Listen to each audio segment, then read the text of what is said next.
Known by his people as Salahud Din Al Aiubi, respected by Westerners as Saladin, Salahud Din was the first man to hold the title of the custodian of the two holy mosques.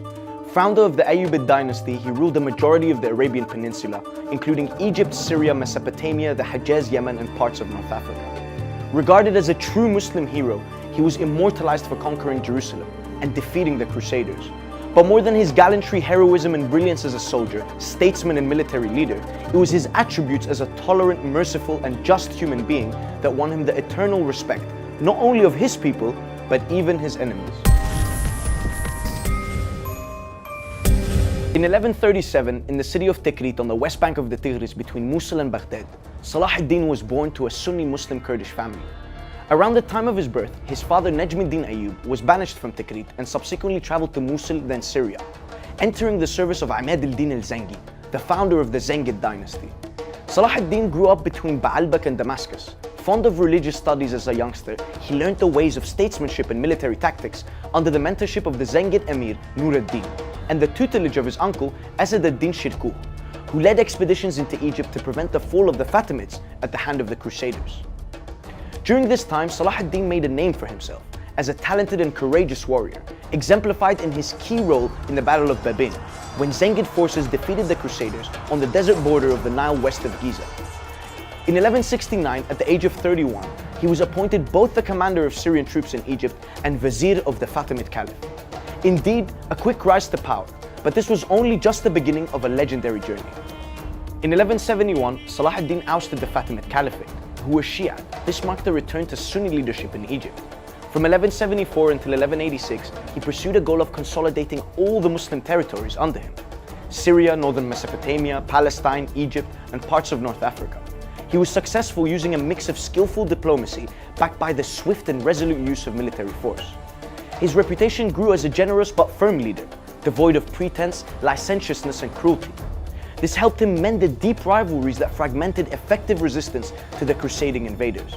And for this, Muslim biographers have written about him as an embodiment of faith, who performed his 5 daily prayers every day, and who gave vast sums of his wealth in charity to the point where his own treasurers needed to intervene to ensure the leader had enough reserves. But it's his conquering of Jerusalem, acclaimed by many of his detractors as humane, that is the focus of his legacy, putting an end to the 88-year Crusader rule of the city. And this is how it happened. On July 4th, 1187, in the Battle of Hattin near Tiberias in northern Palestine, Salahud Din's army won a decisive victory against the Franks. Historians recount that Guy Louis, the then king of Jerusalem, was captured in the battle. A famous painting drawn by Jean Livien in the 17th century shows how Salahud Din treated the king with respect and dignity, offering him an ice sherbet. Reynald of Chatillon, the then Prince of Antioch, was also captured in the battle. He was famed for his frequent attacks on Muslim positions and raids against pilgrims. He was not shown the same hospitality and was executed by Salahud Din himself, according to many historical accounts. After the victory, Salahud Din's army was quickly able to overrun most of the other Crusader-ruled towns in the region, taking Accra, Toron, Beirut, Sidon, Nazareth, Caesarea, Nablus, and Jaffa and Ashkelon in only 3 months.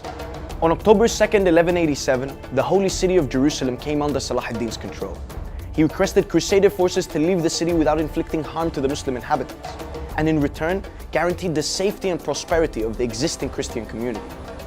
Despite the past slaughter of Muslim inhabitants of Jerusalem in 1099 when the Crusaders overran the city, when Salahud Din entered Jerusalem, he did not loot, kill, or seek revenge, a phenomenon well documented by both Western and Arab historians. Now the only significant city still in Crusader hands was the coastal fortress of Tyre. This location would not only become a refuge for Frank forces, but the rallying point for the Third Crusade, which was triggered by Pope Gregory III, who called for a renewed holy war to recapture Jerusalem from Salahud Din. The 3 most powerful kings of the time responded: Frederick I Barbarossa, King of Germany, Philip II of France, and Richard the Lionheart of England.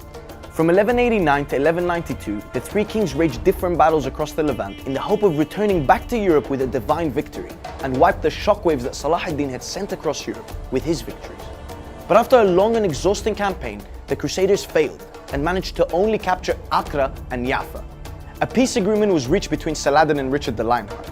Despite his victories, Richard's army was exhausted and he desperately needed to return to England. The terms left Jerusalem under Muslim control, but allowed for safe passage to Christian pilgrims in addition to a coastal strip under Crusader control from Tyre to Jaffa. Salahud Din did not abuse his leverage and negotiated fairly, displaying once again his honor and mercy towards his enemies, earning him the respect of Richard and the entire Western world. The crusade had ultimately failed, and Salahud Din had kept the crown jewel, Jerusalem. Salahud Din died soon after he repelled the Third Crusade on March 4, 1193. He was only 55. After his death, his three sons took control of Cairo, Damascus, and Aleppo respectively. Salahud Din became one of the great exemplars of chivalry in 13th century European literature, and a cultural, political, and military icon in Arabic literature, marking him as one of the most powerful and noble leaders in Muslim history. The fact that he is appreciated for his diplomacy and leadership by many Western historians and by the Muslim world is a testament to his legacy, one that can even be marveled today with Hollywood depictions of him in movies like Kingdom of Heaven. But more than glorification, his biography today is relevant as an example of a leader who is uncompromising in his desire to rid Jerusalem and the Holy Lands from a brutish occupying force.